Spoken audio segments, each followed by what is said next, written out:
everybody. Welcome back to another episode of Dead Money with Dan Arfin. Like and subscribe to this channel, please. Trying to make some money here, because making money at poker is, it's a lot of fun, but I want to make money at other things too. So tell everyone you know about this channel, and make sure they tell everyone they know, and then make sure you get the picture. Anyway, we're going to talk about some hand histories from 1-3 today. Some more hand histories. I feel like I'm on like a rehab assignment right now. I feel like I'm trying to get back to 2-5, but since I've been out for a few weeks, for the most part, I mean, in the last time I played 2-5, I just felt like I got just carved up. I mean, it's not even because like I played bad or anything. It was just the way the session ran out. It just got hacked for 4 hours straight, and it's just it was just one of the most miserable poker experiences I've ever had. I don't know why, but it just was. But you know something? I've had the thought last night for the first time that I think playing 1-3, when you're somebody who plays at least one level higher, although deep stack 2-5 is really, I think it's more than one level higher than just, 1-3 with a 500 max, but that doesn't matter. Anyway, the value to playing smaller, I think, is just, it keeps you grounded in like just trying to make good decisions and just think about the hands and not worry about the money, thinking it's too much or it's too little. I mean, some people act all big and bad, They may play a little higher than 1-3. They may play 2-5, but, they go into 1-3 and act like, oh, they can't get into this because the money is nothing to them. And Chip Reese, you guys remember Chip Reese, he said in an interview once that what makes people play poker well is like, or I think what he was trying to say is what motivates people to play is the threat of all this pain. Just living on the edge like that. And that they need the threat of that pain. And if they don't have the threat of that pain, then they won't play well. And that's what a lot of people act like when they go into 1-3, like, oh, this is 1-3, this doesn't mean anything. And they start limping with hands they don't play or calling raises with hands they don't play and just doing so with this arrogance, thinking, oh, it's only 1-3. Well, first of all, you can get beat up at 1-3, all right? If you lose 500 big blinds at 2-5, that's 2,500. You can lose $1,500 at 1-3 when you have that bad of a night. I mean, you're going to play in games that are wild and loose, where stacks are kind of deep. I mean, a 500 max is, it's not peanuts. I mean, you're going to have your nights at 1-3 where you just get totally smacked. Just like you do at 2-5 from time to time. So if you're playing with the 1,500 cap, I mean, you're going to have some really bad days. I mean, don't go to sleep on these smaller stakes games. I mean, I feel like that's what a lot of players do. When they do drop down, they tilt so much more easily because they kind of just assume they're going to crush the game. And if they don't, they unnerve that much more because they feel like they shouldn't be able to lose at this game. But you know something?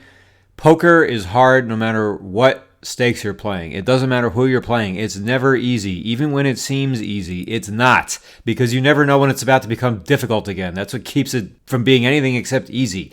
It doesn't matter who you're playing, where you're playing, or at what point in history you're playing. It's always going to be hard. Sometimes you have decisions that are easy, but it's always going to be hard. But when you play smaller, it's good for you, I think, because it gives you a chance to just stay on top of the spots and just stay on top of thinking about spots the right way and not thinking, oh, it's only this amount of money, it's only these stakes. That's not what you should ever be thinking about. All that said, I could not play 1-3. It's too boring. It's too all kinds of things that make me just not interested enough to do it, because I don't really play for the money. I mean, I do. Obviously, I do. I play for the game above all else, though. And 1-3 just, it doesn't interest me enough. I'm fine to do it like from time to time, go on these rehab assignments when I've been out for a little bit, or if I just want like an hour of action, but it gives you a chance to just remind yourself how important it is to just play well and think about the spots and think about the opponents and just not worry about the money. I mean, I think that's what a true poker player would do. And I would like to be a true poker player. So now I'll go through some hand histories. First, I played about 4 hours of 1-3 at the Wynn. Early in the game, I raised to 12 from the hijack with queen 10 offsuit. The cutoff had the fold hold grip, so I'm essentially in the cutoff when he does that. The button calls where he go heads up. The button is very shallow. He's only got like $100.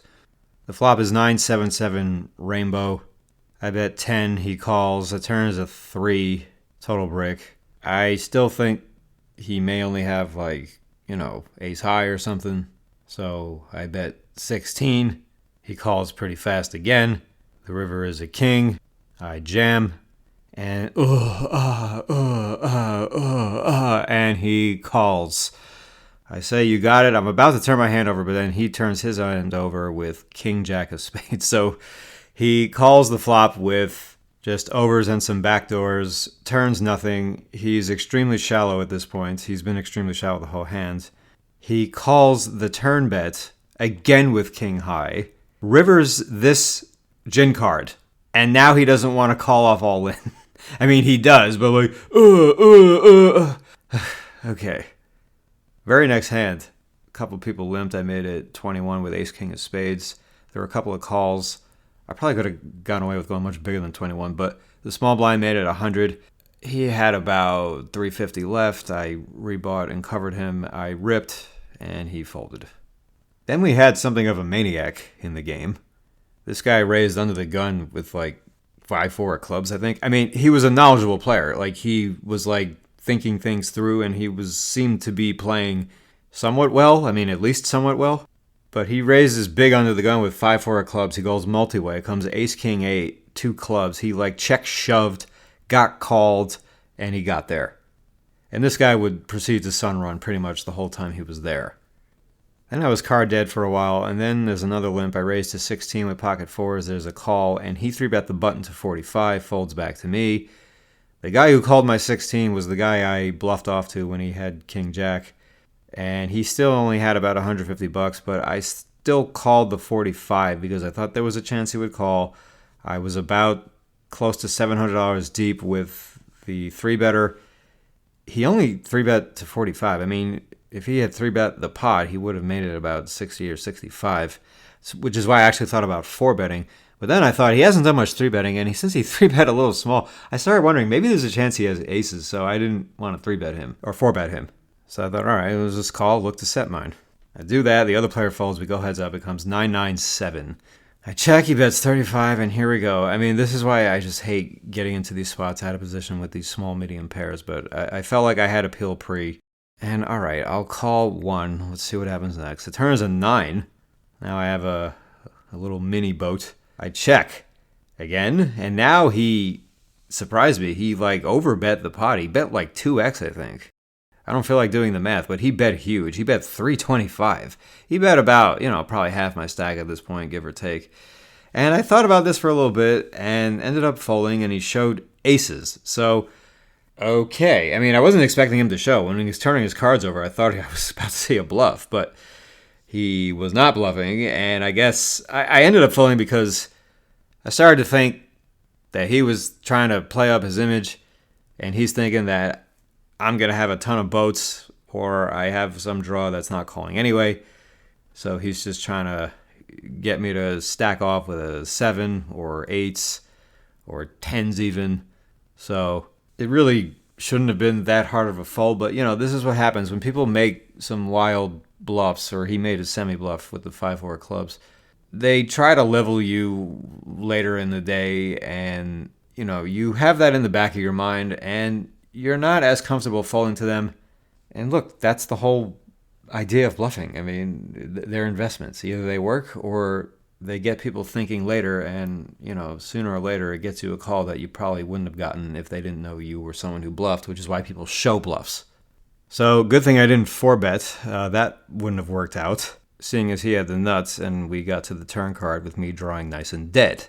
But then we get to the next hand, and now I have kings. And I open to 17, and we go 5 ways, including the guy who just showed the aces. I'm sandwiched. I'm third to act out of 5.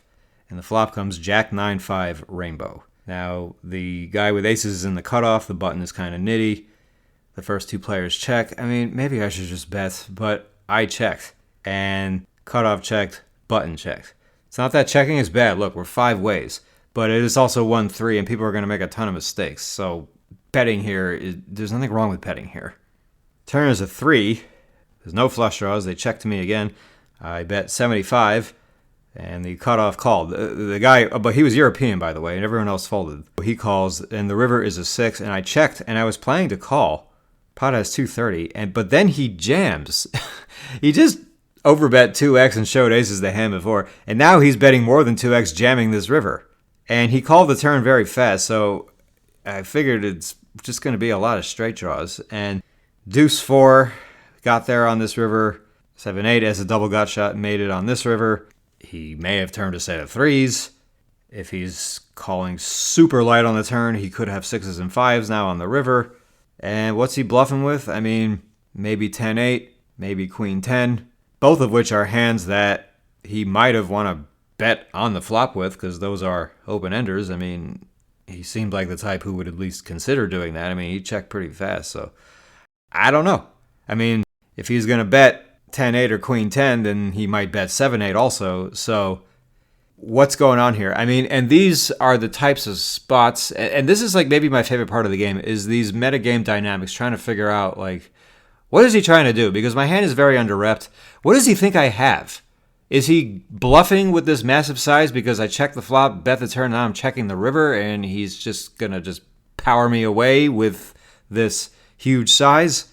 Or is he just trying to sell his image and play it up like he's bluffing to try and get me to look him up with something? You know, like, how strong does he think I am? Like, or is he just betting the nuts? Is he just betting all in with the nuts because he's just trying to get paid off?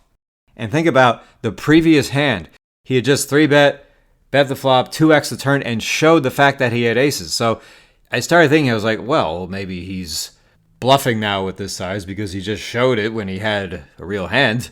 So maybe now he's bluffing. I mean, and then I'm thinking, well, is that what he wants me to think? I mean, what big hands does he think I could have?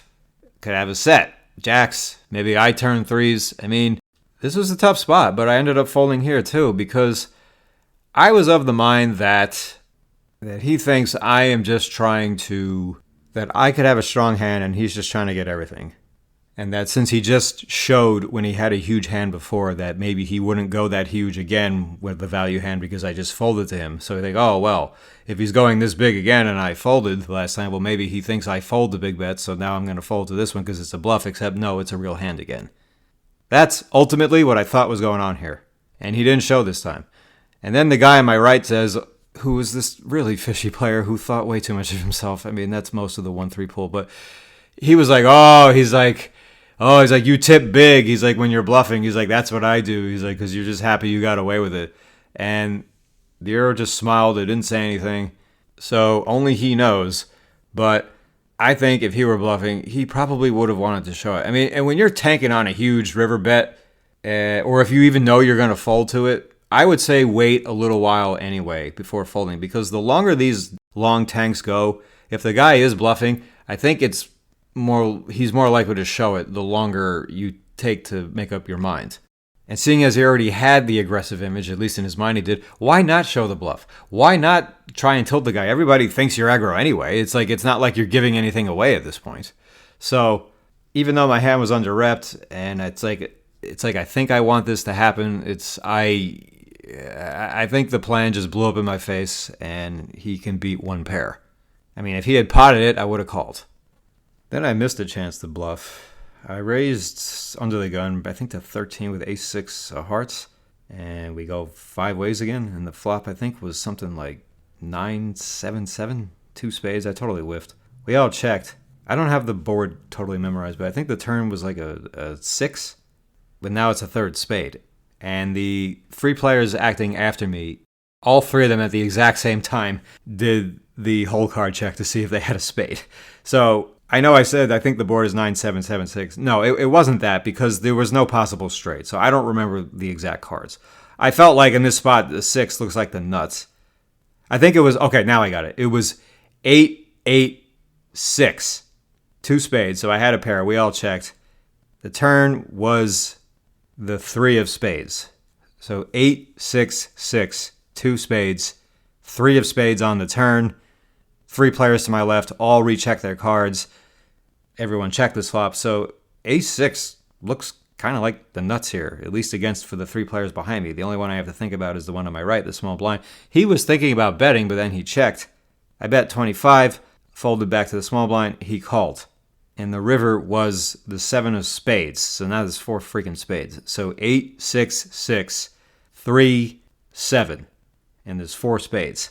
And he checked. Pot has 110, and I blew it here. I mean, I see why I checked down. And I lost to 4-3 offsuit with a 4 of spades. So he thought about betting the turn with his hand. Still calls the turn with his hand. Makes his tiny flush. And just doesn't have to see a river bet. Now, given that this is 1-3, I mean, I understand why I took this check line on the river. I actually do have some showdown value here because he would not have folded a pair on the turn. If he just had 4-3 with no spade, or even like, I don't know, pocket 5s, no spade, I think he's just going to call. That's the type of player this guy was. He's going to think, oh, he could have 1 spade, and just call, and then, make a decision on the river. But I thought, I thought about like betting. I thought about jamming. I thought about betting 5 times the pot all in. I mean, I didn't think the guy would have a both or the ace of spades. And what are the chances he is going to stack off on the river if he doesn't have either of those 2 hands? So, I mean, I do think I blew it here. But I also do think I have some real showdown value. I'm not always bluffing a flush in this spot. I'm going to have the best hand sometimes. I didn't this time. And I just got a little nervous that if I bet like even 2x pot, that he might just make some crying call with like, I don't know, ace-jack with the jack of spades or something. So I was pissed off with myself about that one, but I can see why I got a little confused. I mean, this is the thing about 1-3. It's I do so much over bluffing in a lot of spots at 2-5 that I'm weary about doing it at 1-3. I mean, I think it's very player dependent, much more player dependent, and there's just fewer players you can make those moves against. And we're not nearly as deep. We're only $500 deep at the start. I mean, if I get deep with other guys, then yeah, I can start 3-betting and barreling off and going huge at the end. But we're not even 200 big blinds deep. And, I'm used to playing 300 big blinds deep with a lot of guys at 2-5 or at least over 200.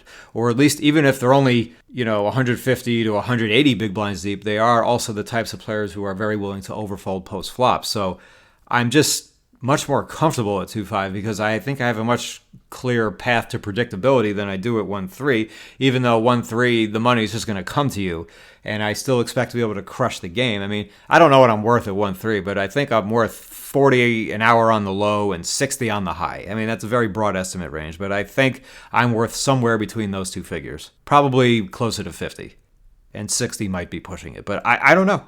But, I'm always frustrated with myself when I chicken out on a river and lose to some bullshit hand like I did here. Then I went card dead for a while. Couldn't play a hand. Then it folds to the small blind. He limps. I make it 15 with ace-queen off, and he limp raises to 75, and he has like $200. Okay, it just felt like one of these whack-a-moles, so I folded. Then that same player, a few orbits later, there's a middle position raise to 11. There's 2 calls, and I 3-bet to 73 out of the big blind with ace-queen off again. And I expect to be able to take this down if the original raiser folds, which he did. But then the button called. The guy who just limp raised me out of the small blind, he called. And he had like $200 still. Not much had changed. He's putting in like over a third of his stack. I mean, I figured once the original razor fold, I figured I'm just going to take this spot. No, now I have to play it out of position with a super low SPR, and the flop was awful. 6, 7, 8, 2 spades, and I just check folded to his shove. But then came up the most interesting hand of this 4-hour 1-3 session at the win. This hand was 8-handed.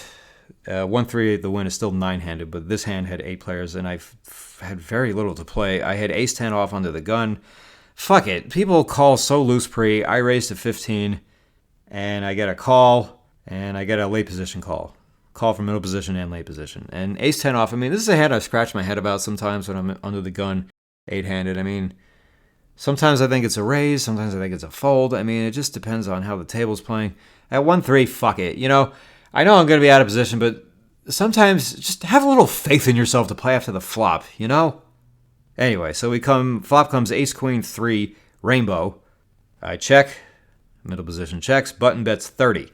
And I'm already a little nervous because this felt a little strong and, but I'm not folding now. That's out of the question. Call. Turn is the 4 diamonds. There's 2 diamonds. Checked him again, and now I bet 60. So, this is already getting a little dicey. I mean, I'm just hoping we get a lot of checks on the river, but, I only beat ace deuce, ace 5, ace 6, ace 7, ace 8, ace 9. And that's if he bets those hands. And the guy is tight enough that I'm not sure that he would. I'm not sure that he would bet ace jack either. So he could have ace queen, he could have sets, he could have ace king. I mean, he could have me dead or almost dead. But then we get a very interesting river, and it's the 5 of diamonds. So now a deuce makes a wheel, and there's a backdoor flush.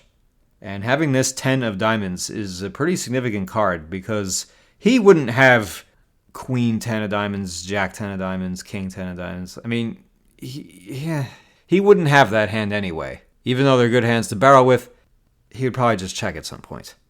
But I can easily have jack 10 of diamonds, king 10 of diamonds, queen 10 of diamonds, king queen of diamonds. I mean, I don't have the blockers to king queen of diamonds, but as the line I took, it would be conceivable for him to think that I could have it. Now, if I have him beat, he's not going to bet anyway. He's not going to bet. If he has ace jack even, he's not going to bet, and I'm going to lose it. But if he has a 2-pair hand, and now I lead jam into him 2x pot on this river, and I've been very quiet for a while, and this guy can fold. I've been playing with him for a while, and this guy can fold. I just thought it was a great spot to turn my hand into a bluff. And I should probably do it even without the 10 of diamonds in my hand.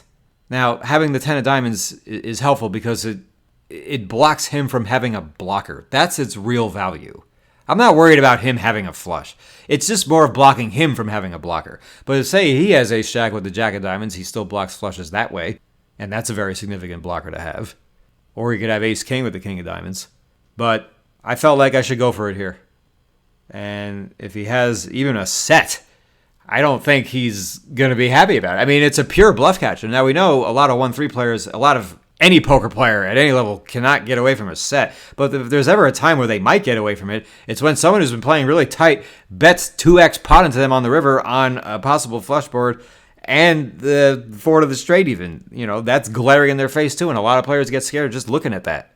So I just saw no incentive to checking, and I saw a ton of incentive to jamming. So I jammed. A little over 400. He tanked for a while. He picked up his cards, and he folded. And there's no way he had that. There's no way he didn't have my hand beat. Like, he wouldn't do all that with ace-9. He wouldn't have ace-9 offsuit. And if he has ace-9 of another suit, then, because the ace was a diamond out there, then, he's not doing all this show with 1 pair. He had a better hand. I mean, I kind of wanted to fold the turn, so you could say I got lucky on this river to get, not get lucky to make a better hand. Just got lucky to get a good bluff card. Sometimes you're running good that way if you're the type who is willing to turn hands into bluffs or look for good spots to bluff. So I left this game a slight loser. I lost $28. And then I went to the Bellagio and played some 1-3 there. I just wanted to change the environment. I still felt like I had some poker left in me. And boy, what did I walk into? I mean, people tell me all the time, every time people talk about the Bellagio 1-3 or especially the Bellagio 2-5, all I hear about is how great it is. Everybody tells me how great it is. And I've played it plenty of times, and I've sat in my share of great games in it. I mean, when I came back to poker about close to 6 years ago, I was playing the Bellagio 2-5 a lot when it was still 500 max. It was that was like my rehab assignment then, because I was away from poker for the better part of 3.5 years. This is just a few weeks, so I only need a few 1-3 sessions. But I was playing a lot of Bellagio 2-5 before I went back to the Win 2-5. But all I hear about is how great the game is. But time after time after time, I go to this game, and it's just full of fucking internet players. It just feels like I'm playing in an internet game, and it's awful. And that is exactly what I walked into in this 1-3 game. As soon as I saw the table, I was like, okay, I'm getting a table change. And normally, I never think I would ever need a table change to play 1-3, but I did for this. I mean, this was just, you got all these 1-3 games going that are probably pretty good, and then you just have an internet table. And when I first sat down, then this kid sits to my right. He buys in with $200, and he did something that I've never seen anyone do before. I'm sitting on his left, and he tries to buy $200 from the dealer, but the dealer tells him, no, can you go get it at the cage? And I like that the Bellagio has that rule. They make you take your first buy-in from the cage. They don't just sell it to you at the table. I can't fucking stand it when players show up with either a huge denomination chip or just cash and just try to get everything from the dealer, and it just slows the game down. Or then they start inconveniencing other players, asking them to break chips as if it's their job to do that. Like, we're not the cashier. The cashier's right over there. And then something happened that had never happened before, and I'm not even saying it was a big deal. But this kid on my right, he says, like, can I borrow 100? I've never heard a player asked to borrow chips from another player. Oftentimes, we'll see players slide him a stack and let him borrow. And, it's not like you're not going to get it back. It's like I wasn't worried about him giving the money back to me. It's just I couldn't believe that he was asking me. He didn't even say, excuse me. He didn't do anything to try to get my attention. He was just one of these awkward internet players. And, I wasn't looking at him when he said it. I heard him, and I figured he's talking to me. I was just looking down, and I just wasn't paying, just acted like I didn't hear him. And then he said it again. He's like, can you let me borrow a stack? And I'm just thinking, fuck you, man. No. The dealer says, he's like, no, you can get it from a chip runner. For now, just verbal. I'm thinking, okay, thank you. Go get your chips at the cage. Paul Newman, Henry Gondorf, The Sting. When you come to a game like this, you bring your money. He did bring his money, but you got to bring chips. So first hand, he opens 15 over a limp. I 3-bet to 35 with sevens. I meant to make it 40. I misclicked. And he thought for a while and called. And it makes me wonder if he would have folded to 40. Flop comes ace 8-5, 2 clubs. Great. I think he check calls 20 or 25. I don't know. Turn was the 10 of clubs. I'm just done with this hand. Check, check. Rivers of 5. He bets 10% pot. I fold. And then there was another hand where someone else bet 10% pot on the river and got called, and he had top pair aces. Then there was a min raise to 6. A fucking min raise to 6. And everyone just snap folded. And it just felt like I was in an internet game. And it's just the way people were folding. It just felt like we were playing online. And that's when I said to the table, I said, I feel like I'm in a slow-moving internet game. And no one said a single word. And that just confirms it. And the funny thing is, these internet regs, they just kind of want to play with each other. They don't want to play in these soft games. They don't realize that they'll make so much more money if they just spread out and play with a fish. These internet players, it's like some sort of social problem they have. They'd rather just live in this bubble where they play with everybody who thinks like they do, and they're just trying to outsmart each other in their way of thinking, rather than play against fish who are giving them a much higher EV. And the fact that these guys want to stay in this little bubble and just play against each other at these small stakes, it immediately disqualifies any chance they have at anything great. But think about it. I mean, you go into a Sunday night where there's a ton of 1-3 games. There's always a lot of 1-3. And this is the game you wind up in. I mean, this is running bad, okay? So blow me with your fucking bad beat stories, okay? Because you will never get the chance to even get that bad beat at this table. Because everybody's just being some fucking solver wannabe rock, but not actually being a solver, just being a nit. And I'm sitting at this game, and I'm just like, what the hell happened to me? I mean, it was like, I used to come to the Bellagio all the time and to play 10-20, and now look at this. I mean, I feel like I'm a former Major League Baseball player, and now I'm playing for the fucking Long Island Ducks. So I asked for a table change. Took a while to get it. I did eventually get it. And I think on my second hand, and this game turned out to not be that great either, but I raised to 15 under the gun with ace-king off, fold to the big blind. The one guy who seemed kind of fishy because he had just straddled, he called. And the flop was ace 8-5, 2 spades. And I think I had the ace of spades. He check called 15. I went half pot. Turns another 5. After the rake, the pot is about 54, I think, because they take an extra dollar. They take 6. He check called 55. The river is a king. I got top 2. He checked. And he had a little bit more than the pot size. He had about, 180, 190, 190, 200. I was going to jam it first, but then I changed my mind and just bet 150. And I think maybe I should have jammed. But he thought for a little bit, and he called.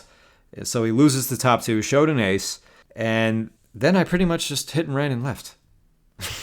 I mean, because that game broke right after. Because then a woman table changed. But they didn't bring us a new player. I mean, when somebody table changes, you're supposed to get a player to replace them. And they didn't bring us a replacement. As soon as she left, then 2 other regs left. And then just like that, there was no game. And I kept asking the dealer, I was like, aren't you supposed to bring us another player when when somebody table changes, and he didn't know what the hell I was talking about. He kept saying, no, like, but then those two left right after. I mean, I tried a few times, and it was like, all right, this is going nowhere.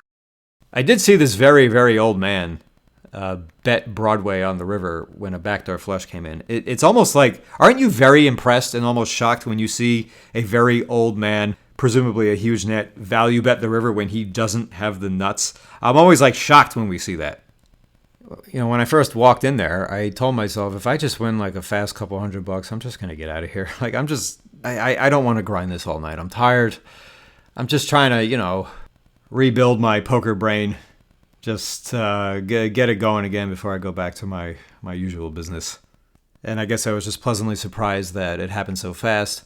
But, the whole game, it was just moving in slow motion. I mean, the world slows down when I smoke, but I did smoke in the garage, so, that really affects the way I perceive time. Like 3 minutes seems to go by, but it feels like 50 because my mind is moving so fast. But, oh my God, I mean, I think all told, I was in the poker room for about 40-ish minutes. I played for about half of it, was just waiting for the table change. But after this game broke, I think I played another orbit at the new table, and then I left. But because that table seemed like a lively bunch, but I mean, they were just nitty too. When I walked over, like, I made eye contact with the guy in seat 8, and I'm like, hi. And he says, like, he's like, you don't want to be over here. He's like, we bluff. I was like, oh, really? And then I looked out at the table, and I see a guy bet $6 on the flop. I was like, is that a bluff? I was like, is that $6 a bluff? I was like, it's like nerves of steel you guys have. And everyone laughed. So I played like 5 or 6 hands, but I saw something interesting. I saw the button raise to 15, the small blind 3-bet to 45, the button called, and they're deep. They're about 1,000 deep. Close. The flop is 10-10-6, I think. Small blind checks, button bets like 45. Small blind jams 1,000 with kings, gets called by pocket tens, quads, and gets stacked. 10-10-6, he check jammed kings in a 3-bet pot. All he did was 3-bet the pot size. I mean, the guy happened to have 4 tens. It's like, the guy can easily just have 3 tens. Like, what do you think? It's people, they just get in these spots, they don't want to play their hand. They're afraid to be put in a spot, so they just free roll themselves and just dump the whole stack in and just stack themselves if they're unlucky enough to run into a better hand. But, like, he did it to himself. I mean, the guy made his own luck. If the guy had pocket 8s or 9s, he's folding. If he has 10 quads or 6s, you're dead or almost dead. So the one guy who was apparently capable of doing something really stupid did it immediately, and, I just didn't want to play anymore. So won a little bit, played about 4.5 hours worth of 1-3, I guess. I mean, I'm usually good for about 10 to 30 hours a year of 1-3. I don't think it's ever going to be a game I'm going to want to play consistently because it's just uninteresting. I mean, whether it's a combination of the money or the fact that it's not very deep, whatever it is, it doesn't interest me enough to do it. So I guess that's it.